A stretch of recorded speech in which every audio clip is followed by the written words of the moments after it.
Buenas tardes, hermanos. Vamos a ponernos en manos de Dios para que Él nos hable en esta tarde, que es lo que nosotros estamos necesitando como iglesia, como pueblo suyo. Vamos a orar. Padre Santo, te damos las gracias que estamos aquí como parte, Señor, de tu elección, porque tú fuiste, Señor, el que nos convocó. Aún antes de la fundación del mundo, Señor, nosotros habíamos sido escogidos para ser tus hijos. Gracias, Señor, por todas las cosas que tú quieres que nosotros sepamos acerca de tu reino. Te damos gracias, Señor, porque formamos parte de ese reino y a nosotros nos es dado, Señor, saber y entender. Te pedimos, Señor, por tu Espíritu Santo, Señor, que podamos saber y entender tu voluntad. Y te lo rogamos, Señor, en el nombre de Cristo Jesús. Amén. Amén. Pueden ocupar su lugar, hermanos. Como ustedes ya pudieron ver en el título del mensaje, habla acerca de las parábolas y el reino de Dios. Entonces, esto tiene que ver con el hecho de que quizás nosotros sepamos o nos imaginemos qué cosa es el reino de Dios y cuál es el uso de las parábolas. Muchos piensan que las parábolas nos ayudan para que nosotros podamos entender quién es salvo, quién no es salvo, porque de alguna manera el pasaje que acabamos de leer nos dice que hay personas que oyendo las parábolas no las van a entender. Y entonces la pregunta que tenían los discípulos es: ¿y por qué les hablas en parábolas? ¿Quieres o no quieres que ellos entiendan? Si quieres que ellos entiendan, entonces sería más conveniente que tú no les hablaras en parábolas. Pero la respuesta que nos da el Señor Jesucristo es la respuesta válida, porque Él, siendo el Hijo de Dios, Él sabe por qué hace las cosas. Entonces, en el pasaje que acabamos de leer, hay ciertas cosas que a nosotros nos llaman la atención y que inclusive nos perturban en cuanto a que quisiéramos que más gente entendiera el mensaje de salvación. Hoy vamos a considerar este pasaje que ya leímos y brevemente vamos a tomar en cuenta la parábola del sembrador y la parábola del trigo y la cizaña. Son parábolas que quizás nosotros ya tengamos un claro conocimiento, un entendimiento de lo que nos quieren decir. Pero lo primero que nos tiene que quedar claro a todos los que estamos aquí es que a nosotros nos es dado el entender las parábolas. Quizás estamos muy preocupados por las personas que no entienden las parábolas. Y si nosotros no la entendemos, también deberíamos estar preocupados por nosotros mismos. Pero el hecho de que nosotros la entendamos confirma el llamado que el Señor Jesucristo nos ha hecho para ser parte de su reino. Entonces vamos a empezar por tratar de entender qué es el reino de Dios. Y para eso, pues yo recurro a la memoria de ustedes. La oración del Señor, comúnmente conocida como el Padre Nuestro, menciona el reino de Dios. No sé si ustedes quisieran repetirlo de alguna forma para entender qué quiere el Señor Jesucristo en relación con su reino en esa oración modelo. ¿Qué dice el Padre Nuestro? Que sea tu voluntad en el cielo.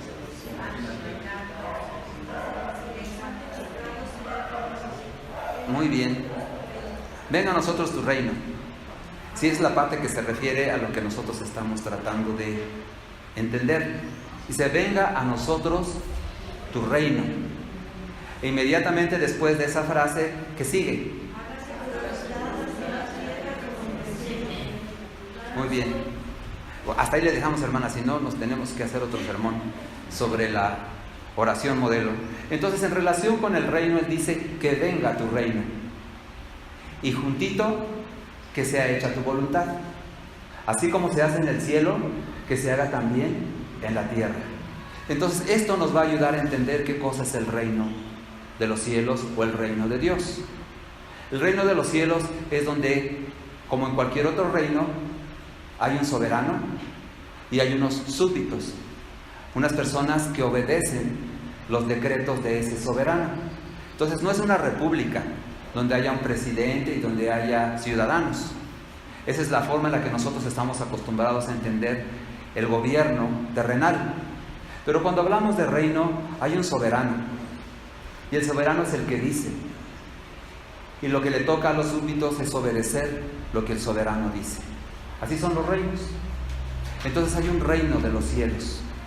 Y ese reino de los cielos es algo que a nosotros nos conviene entender. ¿Por qué es tan bueno? ¿Por qué es tan deseable?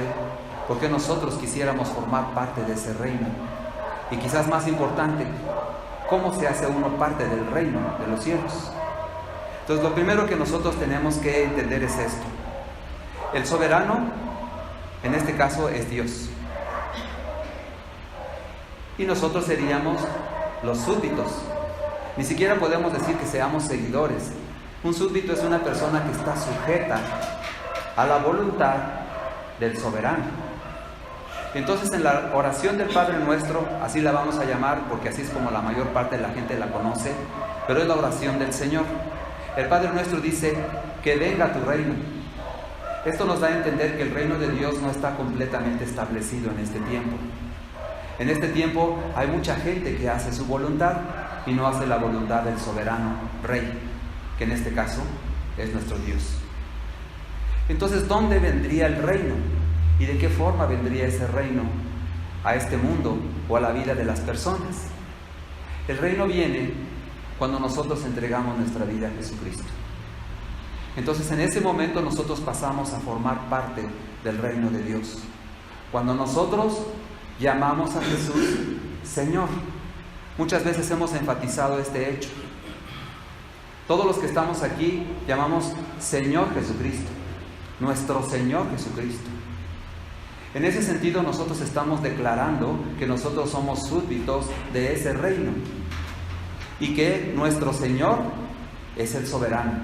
A Él es al que le debemos toda obediencia, al que le debemos toda fidelidad, al que ocupa el primer lugar en nuestras vidas. Y eso en muchos casos nos llena de alegría y de gozo. Entonces, me atrevo a preguntarles, hermanos, ¿cuántos de los que estamos aquí estamos felices de formar parte del reino de Jesucristo? Levante su mano, hermanos. Estoy contento de que formo parte del reino de Dios. Y antes que veamos nuestras obligaciones, vamos a ver cuáles son las bendiciones que representa formar parte del reino de Dios. En el reino de Dios nosotros somos cuidados por el soberano. Nuestras necesidades van a ser satisfechas por el soberano, que aparte de todo es todopoderoso. De Él es el cielo y la tierra y todo lo que en ellos existe. Ese es el reino al cual nosotros pertenecemos. Por eso sentimos gozo y alegría de formar parte de ese reino. Vamos a decir que ni siquiera alcanzamos a comprender la magnitud de lo que significa pertenecer al reino de Dios. Pero hermanos, son buenas noticias. En Cristo Jesús nosotros formamos parte del reino de Dios. Eso es para alabar y bendecir el nombre de Dios, porque Dios nos ha escogido para que formemos parte de ese reino. Y hay muchas cosas que la Escritura dice acerca del reino de Dios y nosotros no vamos a analizarlas todas. Lo que sí vamos a analizar es el hecho de que tenemos obligaciones también. Si hay una gran bendición de ser parte de ese reino y de saber que el que reina es Jesucristo. Pero al momento que nosotros pedimos que venga tu reino, implica que hay algo que todavía no está bien. Hay algo que todavía tiene que lograrse, tiene que alcanzarse. Y a veces pensamos, pues es en las otras personas, donde el reino de Dios tiene que ser establecido. Pero básicamente el reino de Dios tiene que ser establecido primeramente en mi corazón, en tu corazón. Si Jesucristo reina, tú eres una persona bienaventurada, dichosa, afortunada, porque el Señor Jesucristo reina en tu corazón y tú no te sientes mal de que Él reine. A veces nos sentimos mal de que una persona injusta, una persona malvada, sea el que está gobernando. Y podríamos mencionar nombres de presidentes y nombres de líderes mundiales que maltratan al pueblo, que se aprovechan del pueblo.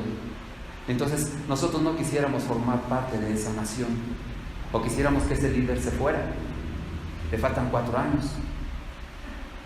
Entonces, y bueno, a uno le faltan más, pero dice que él quiere que lo reelijan. Entonces, hermanos, no mencionamos los nombres para no meternos en problemas, porque con eso de los celulares, en todas partes la CIA puede escuchar lo que tú estás diciendo. Entonces, hermanos, a veces nosotros nos sentimos mal por el gobernante, pero con Jesucristo no es así. Jesucristo siempre quiere lo mejor para ti, para tu vida. Y hay veces que nosotros no lo creemos, y entonces entramos en rebeldía. Entramos con esa disyuntiva de hacer la voluntad de Dios o hacer mi voluntad. Por eso el Padre nuestro dice, que tu voluntad sea hecha. Después de que dice, que venga tu reino, lo siguiente es que tu voluntad sea hecha. Así como se hace en el cielo, que se haga también en la tierra. Y ustedes ya saben cómo es en el cielo, ¿verdad? Alguna vez han oído que los ángeles están, pero así, dispuestos a hacer lo que Dios dice. Dios dice, ve y habla a estos, ve y cuida a este, protege a este, porque el enemigo lo quiere destruir. Entonces hay una hueste de ángeles que están siempre a la expectativa de lo que Dios les manda. Y están gozosos, gustosos de hacer la voluntad de Dios en todo tiempo. ¿Somos ángeles? No. Somos humanos, somos hijos de Dios. Y todavía batallamos con hacer la voluntad de Dios. Yo me atrevería a preguntarles a ustedes por qué es que batallamos por hacer la voluntad de Dios. Por el ego, por rebeldía, porque no obedecemos, por ser desobedientes, rebeldes, soberbia, pero principalmente por falta de conocimiento. Entonces, si nosotros tuviéramos un conocimiento pleno de a quién servimos, no nos daría temor. Y eso lo podemos trasladar a todas las esferas de nuestra vida. En el matrimonio la palabra de Dios dice a las mujeres estén sujetas a sus maridos. Y entonces las mujeres en su corazón dicen, en su mente, es que tú no conoces a mi marido. O sea, ¿cómo me voy a sujetar a él? Si es así, así, así y así.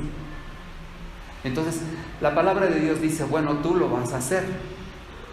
Si tu marido es cristiano, no te va a costar tanto trabajo. O sea, y ahí hay un problema, porque a veces decimos que somos cristianos y realmente no hemos entregado nuestra vida a Cristo.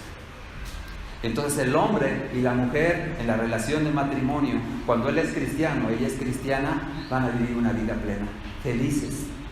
Entonces van a disfrutar del matrimonio tal y como Dios lo diseñó. Claro que siempre va a haber problemas, pero realmente nosotros no conocemos a Dios. Ese es el problema. Ya sea uno o los dos que no conozca a Dios, va a generar problemas o situaciones difíciles. Entonces la clave para que nosotros podamos avanzar en la vida cristiana y permitirle a Dios, lo tengo que decir como entre comillas y con mucho cuidado, permitirle a Dios que Él haga su voluntad en mi vida. Suena como aterrador. ¿Quién soy yo para permitirle a Dios que haga las cosas en mi vida? Soberbia, como decían los hermanos. Pensar que yo soy, pensar que valgo. Pero cuando conocemos quién es Dios realmente, decimos, Señor, haz tu voluntad en mi vida, porque eso es lo que me conviene. Eso es lo que realmente me va a traer la plenitud en la vida. Por lo tanto, Señor, yo estoy dispuesto a que tú hagas tu voluntad en mi vida. Y perdóname, Señor, porque antes no te lo dejé, no te permití. Y Dios nos dice, yo no me voy a meter en tu contra. Si tú quieres, yo lo voy a hacer. Entonces el Señor no nos obliga a que lo amemos. Yo creo que cuando uno ama a una persona, nadie nos obliga a amarla. ¿Por qué amamos a alguien? Porque esa persona es como es. Porque se ha ganado el amor por ser lo que es. Y Dios es lo que es. En la palabra, en la Escritura dice, yo soy el que soy. Entonces, porque tú eres lo que eres, porque tú eres como eres, Señor, yo te amo. Pero si yo no lo sé, si yo no leo la palabra del Señor, no puedo describir realmente cómo es Dios. Por lo tanto, nuestro primer error es no conocer las Escrituras. El Señor Jesucristo lo dijo así: erráis ignorando las Escrituras y el poder de Dios. Y quizás cada domingo ustedes oyen lo mismo. Y quizás cada domingo se nos muestra un poquito de la palabra de Dios. Y cuando entendemos ese poquito de la palabra de Dios, somos un poquito más dóciles, más libres de decirle al Señor, sí, Señor, haz tu voluntad en mi vida. Ese es el reino de Dios, hermanos. Es a lo que se nos ha llamado, a reconocer que Dios es soberano del universo. Y no solamente es el Dios todopoderoso, creador de todo lo que existe, sino también es un Dios de amor, es un Dios santo, es un Dios bondadoso. Entonces hemos caído en el mejor lugar del universo, en el reino de Dios. Debemos felicitarnos unos a otros y uno mismo, decir: qué afortunado soy que Dios se fijó en mí, porque sin merecerlo Él me ha dicho que yo formo parte de su reino. Y otras cosas que dice la Escritura, ¿verdad? Que ahora soy su hijo. Dice que Él me ha entregado todas las cosas en herencia juntamente con Cristo.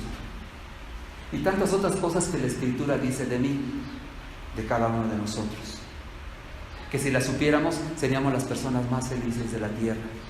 Y lo que aparentemente nos hace falta, Dios lo suplirá. Es curioso, desde la creación se ve eso.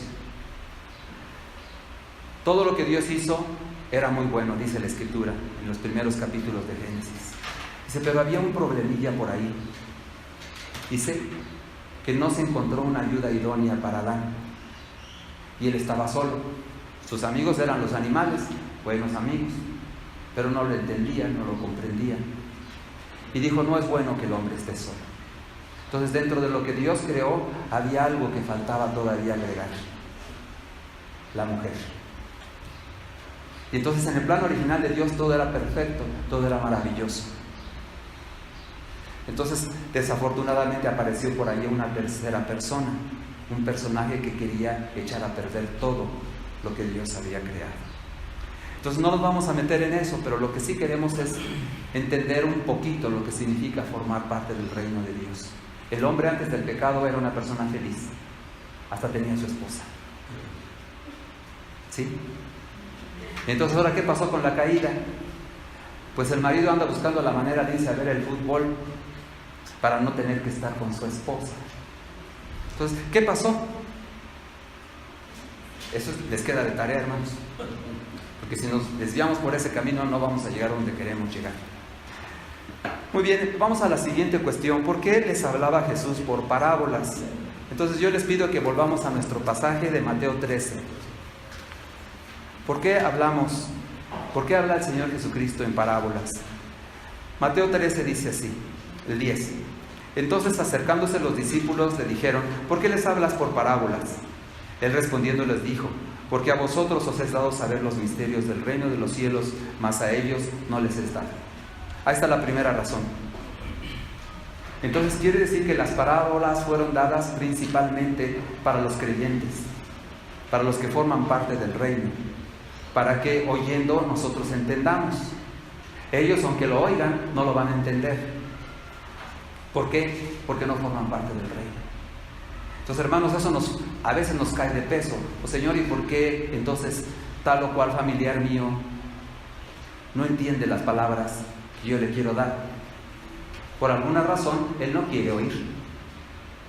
Entonces, la parábola es una representación de una verdad espiritual, ya lo hemos dicho muchas veces, a través de algo que ocurre en la naturaleza o en la vida cotidiana. Esa sería nuestra definición de parábola. Es una alegoría. Supuestamente es para que las personas entiendan mejor el mensaje de lo que se trata. Entonces vamos a continuar lo que dice aquí. Porque cualquiera que tiene, se le dará y tendrá más. Hermanos, aparte de lo que ya tienen, se les va a dar más. Bendito sea Dios, porque no solamente Dios nos da lo que ya nos dio, sino todavía quiere darte más. Pero el que no tiene, aún lo que tiene le será quitado. Entonces, porque no quisiste recibir, no quisiste entender, aún lo poco que tienes te va a ser quitado. Entonces estamos hablando de otro tipo de personas, de otras personas que no forman parte de los que están escuchando en este momento. Dice, por eso les hablo por parábolas, porque viendo no ven y oyendo no oyen ni entienden. Básicamente lo que quiere decir es, ellos no quieren ver, ellos no quieren oír, ellos no quieren entender. Entonces por eso les hablo en parábolas. Y entonces los discípulos dijeron, pues explícanos porque nosotros tampoco entendemos. Bueno, eso viene más adelantito. De manera que se cumple en ellos la profecía de Isaías que dijo: de oído oiréis y no entenderéis, y viendo veréis y no percibiréis, porque el corazón de este pueblo se ha engrosado, y con los oídos oyen pesadamente, y han cerrado sus ojos, para que no vean con los ojos y oigan con los oídos, y con el corazón entiendan y se conviertan, y yo los sane. Entonces todo eso se necesita que ocurra para que Dios nos sane. ¿Qué se necesita? Tenemos que regresar de nuevo a este pasaje. Dice, con los ojos vamos a ver, con los oídos vamos a oír y con el corazón nosotros vamos a entender para que nos convirtamos. Entonces cuando nosotros entendemos la palabra de Dios, algo ocurre en nuestro corazón que nos permite ser convertidos. Y entonces si nosotros nos convertimos, entonces ahora vamos a ser sanados. Y sanado no solamente tiene que ver con las cuestiones de enfermedades, sino con la cuestión de la enfermedad del pecado. Vamos a ser salvos de nuestros pecados. Así lo podemos nosotros entender. Dice el versículo 16, las buenas noticias que ustedes ya recibieron. Pero bienaventurados vuestros ojos porque ven. Felices nosotros porque podemos ver. Felices somos nosotros porque nuestros oídos oyen. Oímos la palabra de Dios. Hermanos, muchas veces lo he pensado. Yo cuando ya no estoy dando clases, yo daba clases. Les decía a los alumnos, había la mitad de los alumnos en promedio que querían aprender y los otros lo único que querían era mandar mensajitos. Entonces el salón estaba lleno de personas mandando mensajes. Yo los felicito a ustedes porque son capaces de aguantar 1 hora sin estar viendo el celular. Bueno, ahí está la Biblia, entonces se vale que vean el celular. Pero los muchachos en la escuela no pueden vivir 10 minutos sin ver qué está pasando en el celular. Entonces lo que yo les decía a manera de queja es decirles, todos los que están aquí están recibiendo la misma clase, están oyendo las mismas palabras, están expuestos a los mismos recursos de la universidad. Pero no todos los que están aquí van a tener un buen empleo o van a triunfar en su profesión. Solamente algunos. Entonces, ¿de qué depende si todo el mundo oye la misma clase? Era algo que yo les preguntaba a ellos y que de alguna manera también se aplica a la vida cristiana. Entonces, ¿por qué si todos nosotros oímos el mismo sermón, por qué a unos les sirve el sermón y a otros no? No sé si lo hayan preguntado. Tiene que ver con la actitud, hermana, muy bien. Entonces, las parábolas que vamos a considerar ahorita así rapidísimo, hablan acerca de oír la palabra de Dios, la parábola del sembrador. Dice, todas estas personas oyeron el mensaje de la palabra de Dios. Pero antes de que lo oyeran, vino el diablo, antes de que lo asimilaran, y les quitó la palabra. Ya no quisieron saber más nada de Dios. Esos son los que caen junto al camino. Hay unos que son sembrados en pedregales. Dice, ellos germinan, pero como no hay profundidad, rápidamente la plantita se muere. Eso sucede cuando las personas oyen la palabra de Dios, pero luego los problemas y las dificultades les hacen recapacitar. Y recapacitar para mal, porque dejan a un lado a Dios. Porque dicen, ¿y eso significa seguir a Cristo, que voy a sufrir? Si el anuncio dice, pare de sufrir. Entonces, ¿por qué me dicen a mí que yo voy a sufrir por causa de Cristo? Mejor así lo dejo. Es ese tipo de persona. Otra persona es la que crece un poquito. Dice, pero que había espinos ahí. Y esos espinos crecieron juntamente con la planta y la ahogaron. Entonces, cuando el Señor Jesucristo da la explicación de qué significa eso, dice, es que son los afanes de la vida. ¿Alguien tiene algún afán, hermanos? Los afanes de la vida son las preocupaciones. ¿Qué comeré? ¿Dónde viviré? ¿Qué haré para ganar más dinero? O los placeres de la vida, que dicen, ¿qué voy a hacer con tanto dinero que Dios me ha dado? Como me lo merezco, creo que me voy a ir de vacaciones. Entonces, esas son las cosas que nos causan impedimento para crecer. Pero dice, hubo una semilla que cayó en buena tierra. Dice, ahí la planta creció y dio fruto. Esa es la clave de la vida cristiana. Esa es la razón por la cual nosotros oímos la palabra de Dios. Para responder a la palabra con fe. Entonces, yo quisiera que lo leyéramos. Eso se encuentra en Lucas capítulo 8.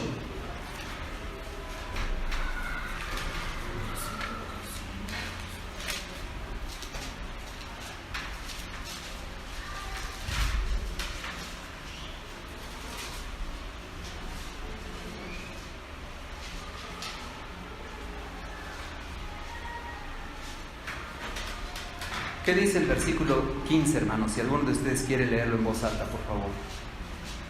La que cayó en buena tierra, estos son los que con corazón bueno y recto reciben la palabra oída y dan fruto con perseverancia. Gracias.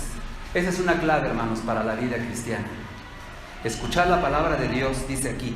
Mas la que cayó en buena tierra, estos son los que con corazón bueno y recto retienen la palabra oída. Y como resultado de eso, dan fruto con perseverancia. Hermanos, el escuchar la palabra de Dios es algo común, por decirlo así. Hay quienes la escuchan y la rechazan. Hay quien la escucha y se vuelve simpatizante.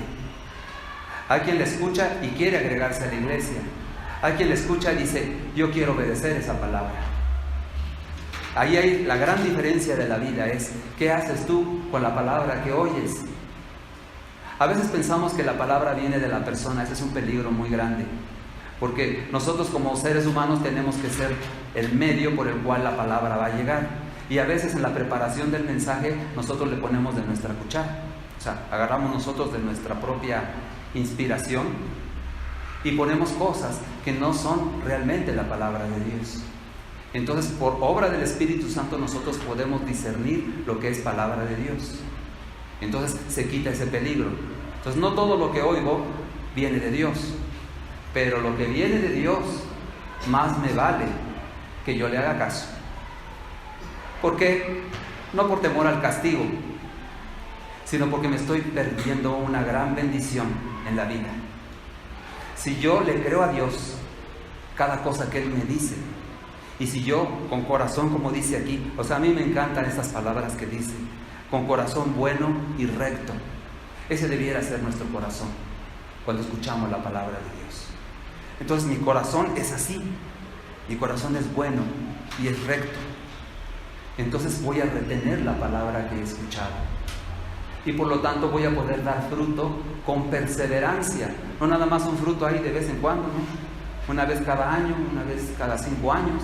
Dice que con perseverancia vamos a dar fruto. Y ese fruto se ve todos los días, hermanos, para que no se desanimen. Se ve cuando tú le respondes bien a una persona que te trató mal, cuando tú obedeces a tus padres, cuando te sujetas a tu marido, aunque sea como es. Entonces les damos ese, vamos a decir, cláusula de exclusión. Como no conoce a mi marido, no sabe de lo que está hablando. Pero nosotros pensamos que si tú lo haces en fe y haces las cosas como Dios dice, Dios va a derramar bendición sobre tu vida. Yo no sé, hermanos, siempre lo he preguntado, y como veo hermanos nuevos, a lo mejor ellos también necesitan saberlo. Cuando tú das tu diezmo, lo das porque crees que forma parte de la voluntad de Dios para tu vida. Hay hermanos que dicen, yo no doy el diezmo porque de por sí no me alcanza, ahora dar el 10% a la iglesia, pues menos me va a alcanzar. Pero yo creo que muchos de los que están aquí pueden testificar que con el dinero poquito que tengo me alcanzó para cubrir todos mis gastos, todo. Y de repente meto la mano en la bolsa y digo, tengo dinero. Y mis compañeros que ganan lo mismo que yo están diciendo al final de la quincena, qué bueno que ya viene la quincena porque yo ya no tengo nada, ya me la acabé desde el 3er día. Y tú alcanzaste a llegar al 15º día y ahí traes dinero todavía. Y a veces dices, bueno, hay una persona que tiene más necesidad que yo, entonces le voy a dar de este dinero. Pero estás pensando en ti, me va a hacer falta. Pero cuando lo haces con fe y en obediencia a la palabra de Dios, el dinero no te va a faltar. Te va a alcanzar para todo lo que necesitas. No para todos los lujos, no para todos tus deseos, solamente para tus necesidades. Y vas a estar contento y en paz, a pesar de la inflación, a pesar del gobierno, a pesar de todo lo que se oponga. Dios es fiel. Entonces, esa es parte de la plenitud de la vida. Cuando uno escucha la palabra de Dios y dice, Señor, yo te creo. Yo creo que esas palabras que estoy escuchando, tú me las estás diciendo a mí, porque tengo un corazón, como dice aquí, bueno y recto. Entonces, hermanos, podemos avanzar en eso. Esa es la razón de las parábolas, para que entendiendo, nosotros vivamos conforme a lo que acabamos de entender. Así voy a vivir, Señor. Me comprometo contigo, yo solito, sin que nadie se entere. Entonces, de esa manera, nosotros empezamos a desarrollar nuestra vida y empezamos a crecer espiritualmente. Y claro que damos fruto. Yo recuerdo a mi mamá que decía que ella conoció a Cristo ya siendo grande y tenía 10 hijos. Dice, pero yo no he hecho nada por Dios. O sea, yo no he predicado a nadie de Cristo. Yo no conozco suficientemente la Biblia. Entonces, ¿qué le puedo dar yo a mi Señor por todas las cosas que Él ha hecho por mí? Entonces ella tenía esa duda en su corazón. Y es que ella sí ora por sus hijos. Ella lee la palabra y la cree, aunque ahora ya como está grande de edad, pues ya no puede hacer muchas cosas. Pero todos y cada uno de nosotros tenemos una forma de llevar fruto. Puede ser algo mínimo, puede ser algo que ni siquiera tú alcanzas a vislumbrar cuál va a ser el impacto que va a tener. Pero lo va a tener por tu fidelidad cuando tú eres fiel a Dios. Entonces, hermanos, por esa razón se daban las parábolas, para que los que tienen oídos oigan. Y nosotros somos esos, hermanos. Somos esas personas. Vamos a la última parte. La parte que tiene que ver con el fruto. El fruto es la evidencia que nosotros ya formamos parte del reino de Dios. El sembrador y el trigo y la cizaña son dos parábolas. Ya analizamos la primera, o sea que ya vamos de gane. Ya llevamos la parábola del sembrador. ¿Cómo respondemos nosotros cuando oímos la palabra? Esa es nuestra principal tarea. De decir, bueno, yo ya fui a la iglesia, y a veces uno cuando viene y predica y termina la predicación uno siente relajado. Porque mientras está uno aquí uno siente una tensión, un temor, muchas cosas. Y cuando finalmente termina el culto, creo que todos nos sentimos relajados. Pero en ese relajamiento pareciera como que ya cumplí, ya hice lo que tenía que hacer, ya me puedo ir a hacer a mi casa o al lugar donde yo quiera lo que realmente yo quería hacer. Entonces tenemos que tener cuidado con lo que sigue después que salimos del templo. Entonces lo que sigue después del templo es, Señor, ¿y cómo voy a aplicar lo que yo oí? ¿Cómo me lo puedo apropiar? ¿Cómo lo puedo vivir? ¿Cómo lo puedo yo compartir? Y esa es la primera cosa que nosotros podríamos hacer. Compartir con alguien lo que hayas aprendido. La verdad que se te ha quedado en la mente, compártela con alguien que no vino hoy. Te puedes decir, ya regresé de la iglesia. ¿Y qué crees? Aprendí esto. Ya, tú diste un primer paso de fe. Que te va a ayudar para que tú puedas poner en práctica ese conocimiento, esa enseñanza que recibiste. Porque si no, sermones van, sermones vienen, y el pueblo de Dios sigue igual. Entonces lo acabo de inventar, ¿no? Entonces la palabra de Dios permanece para siempre. Entonces, ¿cómo va a permanecer para siempre en mi vida? Cuando yo la atesoro, cuando yo la vivo, cuando yo busco la manera de que lo que escuché se me quede. Entonces yo les digo a mis alumnos, aquí hay algunos alumnos que ponen atención, participan, hacen lo que tienen que hacer, hacen su tarea, y yo creo que ellos ya están como que de alguna manera diseñando cuál va a ser su destino profesionalmente. Van a tener éxito por la actitud que ellos tienen. Y como cristianos es lo mismo. Entonces, bueno, qué bueno que ya acabó el sermón, porque ya era muy tarde y yo ya tenía hambre. Esa puede ser nuestra respuesta. O podemos decir, Señor, a pesar de que se tardó mucho, Señor, yo aprendí algo.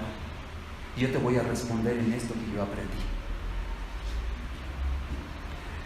Hermanos, el último pasaje que vamos a considerar es el de la trigo y la cizaña. Entonces vamos a leerlo muy rápidamente y la explicación que el Señor Jesucristo da sobre el trigo y la cizaña. ¿Y por qué lo menciono? Porque a veces nosotros pensamos que vamos solitos por el mundo y no vamos a tener problemas o dificultades. Entonces la parábola de la cizaña es para que estemos alertas de lo que está alrededor nuestro y lo que está dentro, aún quizás de la misma iglesia. Algunas personas cuando oyen la palabra cizaña la utilizan en diferentes contextos, en el trabajo, en lo que sea. Dicen, no te acerques a esa porque es muy cizañosa. ¿Han oído algún comentario así? ¿Que alguien que es cizañoso? ¿Sí? Esa persona nada más se la pasa sembrando cizaña. Hay que tener cuidado con ella. Entonces a veces uno piensa, bueno, si la parábola me la están dando es, quizás eso pasa en la iglesia. Quizás hay alguna persona que en lugar de decir palabras que edifiquen, dice palabras que me contaminan, palabras que me echan a perder el día, porque yo estoy diciendo, sí, es re chismosa, ¿verdad? No sé si a alguien se les ha acercado así con una mala intención. Aparentemente es, ¿ya te fijaste lo que hizo? No, hombre. Hay que ponerse muy, muy abusado en el momento en el que alguien viene y nos dice eso, ¿no? Entonces decir, pues vamos a orar por esa persona, ¿no? A veces el error es decir, sí, es que nosotros somos los buenos, vamos a orar por esa persona. Ya estamos perdidos, ya estamos contaminados. Entonces tenemos que constantemente estar revisando nuestro corazón para no caer en esa contaminación. Entonces no nos debemos permitir hacer caso a esas palabras. Entonces vamos a leer la parábola del trigo y la cizaña, que está en el versículo 24 del mismo capítulo 13. Les refirió otra parábola diciendo: el reino de los cielos es semejante a un hombre que sembró buena semilla en su campo. Pero mientras dormían los hombres, vino su enemigo y sembró cizaña entre el trigo y se fue. Y cuando salió la hierba y dio fruto, entonces apareció también la cizaña. Vinieron entonces los siervos del padre de familia y le dijeron: Señor, ¿no sembraste buena semilla en tu campo? ¿De dónde pues tienes cizaña? Él les dijo: un enemigo ha hecho esto. Y los siervos le dijeron: ¿quieres pues que vayamos y la arranquemos? Él les dijo: no sea que al arrancar la cizaña arranquéis también con ella el trigo. Dejad crecer juntamente lo uno y lo otro hasta la siega. Y al tiempo de la siega yo diré a los segadores: recoged primero la cizaña y atadla en manojos para quemarla, pero recoged el trigo en mi granero. Entonces ahí está la parábola. Y a veces nosotros lo interpretamos así como les acabo de mencionar, como que son los problemas que se generan dentro de la misma iglesia. Pero principalmente se refiere a que el mundo, lo explica el Señor Jesucristo, es el campo donde se sembró el trigo. Vamos a leerlo a partir del versículo 36, la explicación que da el Señor Jesús de esta misma parábola. Entonces, despedida la gente, entró Jesús en la casa y acercándose a él sus discípulos le dijeron: explícanos la parábola de la cizaña del campo. Respondiendo él les dijo: el que siembra la buena semilla es el Hijo del Hombre. El campo es el mundo. La buena semilla son los hijos del reino y la cizaña son los hijos del mal. Ya con esto nos quedaría claro. Entonces no se refiere a la iglesia y a los hermanos que dicen chismes en la iglesia. No se refiere a eso. Se refiere a que el Hijo del Hombre llamó a los que forman parte de su reino. Ese es el trigo. Pero el enemigo ha hecho que fuera de la iglesia haya personas que no se entregan a Jesucristo, que nunca lo van a hacer, que vamos a decir, odian a todo lo que tiene que ver con Cristo. Conocemos a algunos de ellos. Están alrededor nuestro, en nuestros trabajos, aún en nuestra propia familia, en nuestro vecindario, pero no en la iglesia. Entonces en la iglesia es otro el fenómeno. Pero lo que sí nosotros tenemos que tener cuidado es de que Dios, por su misericordia, dice: espérense hasta que venga el fin de los tiempos. Esto lo podemos nosotros ejemplificar con el sismo o con los sismos que hubo recientemente. El último sismo, a mí me tocó estando trabajando en un edificio que se movía muchísimo. Nosotros estábamos en la planta baja y salimos corriendo luego, porque eso dice la Protección Civil. O sea, no esperes a que salgan primero las mujeres, luego los niños y luego sales tú. Sal tú primero. Y si alguien se desmaya, déjalo. Eso dicen los de Protección Civil. No sé si ustedes han escuchado eso. Dice, porque ni la vas a poder cargar a la desmayada. No sé por qué digo desmayada. Puede ser un desmayado también. Entonces, menos lo vas a poder cargar a él. Entonces, salte. Dice, porque lo mismo vale tu vida que la de él. Eso dicen los de Protección Civil. Entonces, el día del temblor, yo veía los edificios cómo se golpeaban entre sí, se cayó una parte, y luego me enteré que un edificio atrasito de donde nosotros estábamos se cayó. Justo cuando las personas ingresaron a recoger sus pertenencias, en ese momento cayó el edificio. Y yo iba con mucha angustia porque no teníamos celular, no teníamos manera de comunicarnos y los transportes pues estaban colapsados. Y dije, pues me lo voy a aventar caminando hasta mi casa. Entonces llegué al metro y funcionaba el metro. Me metí al metro, salí del metro y tenía yo miedo de voltear a ver dónde estaba el edificio donde vive mi familia. pues es un edificio que ha pasado muchas cosas, es en Tlatelolco. Entonces yo tenía ese miedo, porque decía, capaz de que el edificio ya no está.